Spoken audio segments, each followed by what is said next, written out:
नमस्कार. Cook with Sneha लांबरेमध्ये तुम्हा सर्वांचे अगदी मनापासून स्वागत आहे. उपवास म्हटलं की उपवासाच्या दिवशी आपण नेहमीच साबुदाणा खिचडी आणि साबुदाणा वडे बनवायचा विचार करतो आणि ते उपवासाचे दोन्ही पदार्थ जवळपास सर्वांनाच खायला आवडत आहे. पण उपवासाला नेहमी नेहमी तेच तेच पदार्थ खायचा कंटाळाही येतो. तर आज मी तुम्हाला उपवासाच्या दिवशी अगदी मोजक्या सामग्रीत झटपट बनवता येतील असे उपवासाचे अगदी कमी तेलकट, मऊ लुसलुशीत, सॉफ्ट आणि टेस्टी असे उपवासाचे साबुदाणा आलू पराठे तयार करून दाखवणार आहे.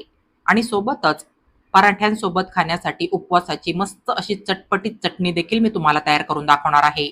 हे सकाळी बनवलेले उपवासाचे आलू पराठे अगदी रात्रीपर्यंत असेच मऊ लुसलुशीत आणि सॉफ्ट राहतात. उपवासाच्या दिवशी खाण्यासाठी असे एवढे सॉफ्ट आणि टेस्टी उपवासाचे आलू पराठे असतील, तर जे उपवास करत नसतील ते सुद्धा हे पराठे पाहून उपवास करायला लागतील. हे उपवासाचे साबुदाणा आलू पराठे तुम्हाला उपवास नसतानाही बनवून खायला आवडतील. तुम्हाला, तुमच्या मुलांना आणि तुमच्या घरातील इतर सर्व सदस्यांना हा उपवासाचा पोटभरीचा मऊ लुसलुशीत, सॉफ्ट आणि टेस्टी आलू पराठा नक्कीच खायला फार आवडेल. चला तर मग वेळ वाया न घालवता लगेचच आपण आपल्या आजच्या या चविष्ट रेसिपीला सुरुवात करूया.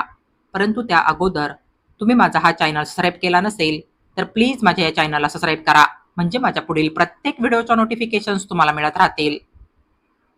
तर सर्वात अगोदर इथे गॅसवर मी या कढाईमध्ये हा मेजरिंग कपाच्या मापाने 1 कप साबुदाणा घालून घेणार आहे. ह्याला अगदी मंद आचेवर 2 ते 3 मिनिट भाजून घ्यायचे. बस ह्याला भाजून ह्याच्यातलं मॉइश्चर निघालं की ह्याचं मिक्सरला दळून अगदी बारीक पीठ तयार होतं. त्यासाठी ह्याला जरासं भाजून घ्यायचंय. ह्याचा भाजून रंग नाही बदलला पाहिजे. बस हा साबुदाणा असा लो फ्लेमवर 2 ते 3 मिनिट भाजून घेतला की गॅस बंद करून ह्याला पूर्णपणे थंड होऊ द्यायचंय. साबुदाणा पूर्णपणे थंड झाल्यानंतर ह्याला मिक्सरच्या भांड्यात घालून घ्यायचंय आणि मिक्सरला ह्याला अगदी बारीक पिठाप्रमाणे दळून घ्यायचंय. हे पहा, ह्याला मिक्सरला असं अगदी बारीक दळून घ्यायचंय. मिक्सरला दळलेली साबुदाण्याची पिठी आपण चाळणीने चाळून घेणार आहोत, कारण मिक्सरला अगदी बारीक दळूनही ह्याच्यामध्ये साबुदाण्याची काही जाड कण शिल्लक राहू शकता. त्यासाठी ह्याला असं बारीक चाळणीने चाळून घ्यायचंय.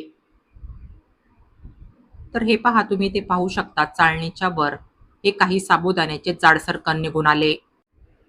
हे पहा, इथे आपलं हे साबुदाण्याचं छान असं एकसारखं बारीक पीठ तयार झालंय. आता ह्याच्यामध्ये मी 2 मीडियम साईजचे उकडलेले बटाटे किसणीने किसून घालणार आहे. 1 कप साबुदाण्याच्या पिठीसाठी 2 उकडलेले बटाटे असं प्रमाण घ्यायचंय. तुम्ही तुमच्या घरातील सदस्यांच्या क्वांटिटीनुसार ह्या सर्वांचं प्रमाण कमी जास्त करून घ्यायचंय. हे उकडलेले बटाटे शक्यतो असे किसणीनेच किसून ह्याच्यामध्ये घालायचे. बटाट्याच्या बारीक बारीक फोडी ह्याच्यामध्ये नाही राहिल्या पाहिजे, त्याच्याने पराठे लाटताना फुटू शकता. दोन्ही बटाटे किसणीने किसून घेतल्यानंतर ह्याच्यामध्ये चुकून काही बटाट्याच्या फोडी राहिल्या असतील, तर त्यांना बोटांनी असं स्मॅश करून घ्यायचंय. आता ह्याच्यामध्ये मी हा खलबत्त्यात तयार केलेला 4 हिरव्या मिरच्या, अर्धा चमचा जिरं आणि अर्धा इंच आल्याचा एकत्र तयार केलेला ठेचा घालून घेणार आहे. तुम्ही हे सर्व जिन्नस मिक्सरला सुद्धा बारीक करून घेऊ शकता. यानंतर गरजेनुसार ह्याच्यामध्ये थोडीशी बारीक चिरलेली कोथिंबीर घालायची आहे. तुम्ही उपवासाला कोथिंबीर आणि जिरं खात नसाल, तर तुम्ही हे दोन्ही जिन्नस स्किप करू शकता. मी ह्याच्यामध्ये कोथिंबीर थोडीशी जास्तच घातली आहे, कारण कोथिंबीर ही आपल्या आरोग्यासाठी फारच गुणकारी असते. शरीराला थंडावा देण्यासोबतच डोळ्यांच्या विकारावर आणि इतर अनेक शारीरिक समस्यांवर कोथिंबीर ही फारच लाभदायक ठरते. यानंतर ह्याच्यामध्ये चवीनुसार मीठ घालून घ्यायचंय. मी ह्या ठिकाणी ह्याच्यामध्ये अर्धा चमचा मीठ घातलंय. आता ह्याच्यामध्ये मी हा अर्ध्या लिंबाचा रस पिळून घालणार आहे. तसं तर हे टोटली ऑप्शनल आहे, पण लिंबाच्या रसामुळे पराठे चवीला छान टेस्टी लागतात खाण्यासाठी. बस तर आता हे सर्व जिन्नस हाताने असे चांगले मळून घ्यायचे. ह्यांचा मळून उंडा तयार करून घ्यायचा आहे. सुरुवातीलाच ह्याच्यामध्ये पाणी घालून ह्याला मळायचं नाहीये. बटाट्याच्या ओलाव्यामध्ये हे सर्व जिन्नस कितपत मिक्स होतात ते बघायचंय अगोदर. तर ह्याच्यामध्ये पाणी घालण्या अगोदर ह्याला सुरुवातीला असं मळून घ्यायचंय. यानंतर जसजशी पाण्याची गरज पडेल तसतसं ह्याच्यामध्ये पाणी घालून ह्याला मळून घ्यायचंय. ह्याचा मळून अगदीच घट्ट उंडा करायचा नाहीये. हा उंडा थोडासा सॉफ्टच मळून घ्यायचा आहे. हे पहा, हा उंडा असा एवढा सॉफ्ट मळून घ्यायचा आहे. आता ह्याला मी ह्या बाउलमध्ये घालून घेणार आहे. ह्याच्यामध्ये आपण साबुदाण्याची पिठी वापरली आहे. तेव्हा जसजसा हा उंडा भिजत जाईल तसतसा ह्याच्यातला साबुदाणा भिजून हा उंडा ह्यापेक्षा घट्ट होईल. तेव्हा ह्या मळलेल्या उंड्याला सुरुवातीला असे बोटांनी थोडेसे खड्डे तयार करून घ्यायचे आणि ह्या खड्ड्यांमध्ये थोडंसं पाणी घालायचंय. असं केल्याने ह्याच्यातल्या साबुदाण्याच्या पिठीला भिजण्यासाठी पाणी मिळत राहील आणि आपला हा मळलेला उंडा भिजल्यानंतर अति जास्त प्रमाणात घट्ट नाही होणार. बस तर आता ह्याच्यावर घट्ट झाकण ठेवून ह्याला कमीत कमी 10 मिनिट भिजत ठेवायचंय. यानंतर आता चटणीसाठी इथे मी ह्या मिक्सरच्या भांड्यामध्ये चवीनुसार 3 हिरव्या मिरच्या, थोडीशी कोथिंबीर, 3 ते 4 चमचे भाजलेले शेंगदाणे, पाव चमचा मीठ, पाव चमचा साखर आणि 1 चमचा लिंबाचा रस ह्याच्यामध्ये घालायचा आहे. गरजेनुसार ह्याच्यामध्ये अगदी थोडंसं पाणी घालून ह्याची मिक्सरला अगदी बारीक पेस्ट तयार करून घ्यायची आहे.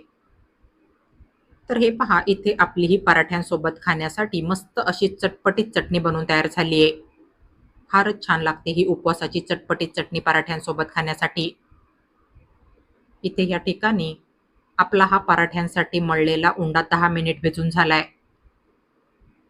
ह्याला थोडं थोडं तेल लावून चांगलं असं मळून सॉफ्ट करून घ्यायचंय. गरज पडेल तसतसं हाताला थोडं थोडं तेल लावून हा उंडा मळून असा अगदी प्लेन आणि सॉफ्ट तयार करून घ्यायचा आहे. बस तर आता ह्याचे आपण लगेचच पराठे बनवायला घेणार आहोत.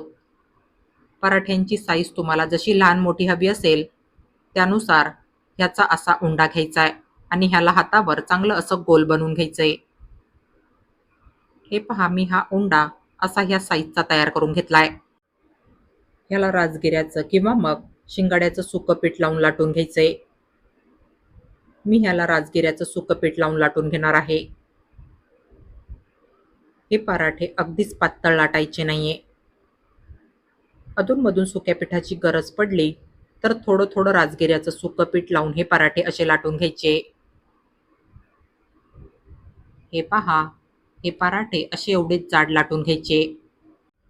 या पराठ्याच्या कडेकडेने तुम्हाला ह्या ज्या बारीक बारीक चिरा दिसतायत यांना आपण कट करून काढणार आहोत आणि ह्या पराठ्याला आपण मस्त असं परफेक्ट गोल आकारामध्ये कट करणार आहोत. तर अशी एखादी डिश या लाटलेल्या पराठ्यावर पालथी घालून हिला ह्या पराठ्यावर प्रेस करायचंय. या डिशच्या बाहेरच्या बाजूची पराठ्याची कणिक काढून टाकायची आहे आणि हिला दुसऱ्या उंड्यामध्ये मळून पुन्हा लाटून घ्यायचंय.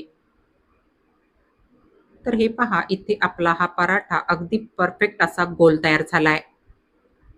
उपवासाच्या दिवशी हे पराठे खाण्यासाठी बनवायला फारच सोपे आहेत.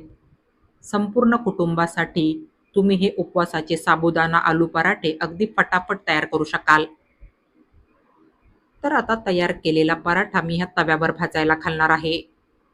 तवा चांगला गरम झाला की तयार केलेला एक एक पराठा असा तव्यावर भाजायला घालायचा आहे. ह्याची पहिली बाजू फुल फ्लेमवर जराशी भाजून घ्यायची आहे आणि ह्याला पलटी करून ह्याची दुसरी बाजू तव्यावर भाजायला घालायची आहे. हे पराठे दोन्ही बाजूने अधूनमधून उलटसुलट करून भाजून घ्यायचे. हे पराठे सुरुवातीपासून ते शेवटपर्यंत फुल फ्लेमवरच भाजायचे. तर हे पहा, आपला हा पराठा आत्ताच बघा कसा फुगायला लागलाय. याला मी चमच्याच्या साह्याने दोन्ही बाजूने थोडं थोडं साजूक तूप लावून भाजून घेणार आहे. साजूक तुपाचा फ्लेवर जर तुम्हाला आवडत नसेल तर साजूक तुपाऐवजी तुम्ही ह्यांना तेल लावून भाजलं तरी चालेल. तर हे पहा, तुम्ही ते पाहू शकता, आपला हा पराठा ह्या ठिकाणी फारच मस्त असा टम्म फुगलाय. ह्याला आपण दोन्ही बाजूने साजूक तूप लावून मस्तपैकी भाजून घेतलंय. हे एवढे छान असे उपवासाचे पराठे पाहून जे उपवास करत नसतील ते सुद्धा उपवास करायचा हट्ट करतील. अतिशय सुंदर, सॉफ्ट आणि टेस्टी असा हा आपला उपवासाचा पराठा ह्या ठिकाणी गरमागरम खाण्यासाठी सर्व्ह करायला एकदम परफेक्ट बनून तयार झालाय. बस अशाच पद्धतीने मी मळलेल्या सगळ्या उंड्याचे पराठे लाटून आणि भाजून घेणार आहे. हे पराठे आपण तयार केलेल्या उपवासाच्या चटपटीत चटणीसोबत खाण्यासाठी फारच छान लागतात. या व्यतिरिक्त तुम्ही हे पराठे दह्यासोबत किंवा मग तुमच्या आवडत्या उपवासाच्या कुठल्याही चटणीसोबत आणि उपवासासाठी तयार केलेल्या बटाट्याच्या भाजीसोबतही खाण्यासाठी सर्व्ह करू शकता. अतिशय सॉफ्ट आणि टेस्टी लागतात हे पराठे खाण्यासाठी. हे सकाळी तयार केलेले पराठे अगदी रात्रीपर्यंत असेच मऊ लुसलुशीत आणि सॉफ्ट राहतात. तेव्हा उपवासाच्या दिवशी तुम्ही हे पराठे टिफिनमध्ये सुद्धा पॅक करून नेऊ शकता खाण्यासाठी. आता उपवास कसलाही असो, तुम्हाला नक्कीच हे एवढे सॉफ्ट आणि टेस्टी उपवासाचे पराठे प्रत्येक उपवासाला बनवून खायला आवडतील. उपवासालाच काय तर उपवास नसतानाही तुम्हाला हे पराठे खायला आवडतील. हे पराठे बघून जे उपवास करत नसतील ते सुद्धा उपवास करण्याचा हट्ट करतील. तुमच्या लहान मुलांना सुद्धा हे पराठे खायला फारच आवडतील. उपवासाची बटाट्याची भाजी, उपवासाची चटपटीत चटणी आणि दह्यासोबतही हे पराठे खाण्यासाठी फारच टेस्टी लागतात. तर आता येत्या प्रत्येक उपवासाला तुम्ही माझ्या या रेसिपीप्रमाणे असे उपवासाचे दिवसभर मऊ लुसलुशीत आणि सॉफ्ट राहणारे टेस्टी उपवासाचे साबुदाणा आलू पराठे नक्की ट्राय करून बघा. आणि तुम्हाला माझी आजची ही रेसिपी आवडली असेल तर प्लीज माझ्या या रेसिपीला लाईक आणि जास्तीत जास्त शेअर करा. आणि अशाच नवनवीन आणि पारंपरिक रेसिपीज बघण्यासाठी माझ्या या चॅनलला सबस्क्राईब करा. चला तर मग भेटूया पुढील रेसिपीमध्ये. तोपर्यंत हेल्दी खा आणि हेल्दी रहा. Take care.